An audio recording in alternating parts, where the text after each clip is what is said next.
Қазақстан мұсылмандары діни басқармасы елімізде болып жатқан эпидемиологиялық ахуалға байланысты жаназаға қатысты жаңа мәлімдеме жасады. Діни ғұламалар қауіпті індеттің кесірінен болып жатқан өлім-жітімнің көбеюі себепті жаназа намазы және құдайы тамақтарда адам санын қысқарту қажеттігін ескертеді.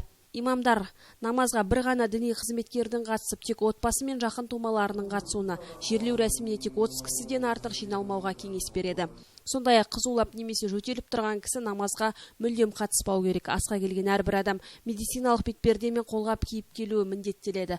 Індеттен қайтыс болған мәйітті дәрігердің нұсқаулығына сай жууға шақырады. Сонымен қатар қонақасы мен жаназадан кейінгі асты өткізбеуге үндейді.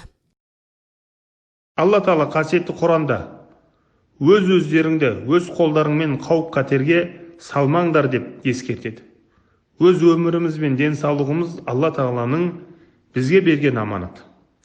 Алла елшісі, оған Алланың салауаты мен сәлемі болсын, өзінің бір өсиетінде адам баласының өзіне де, өзгеге де зиян келтіруіне қатаң түрде тыйым салған. Шариғатта қандай жұқпалы аурудың белгісі тараған кезде аурудың етек алуын тоқтатуға карантин қажет екенін атап айтылған. Сондықтан қазіргідей көзге көрінбейтін зиянды дерт тараған кезде оның алдын алу әрбір мұсылман баласы үшін міндет.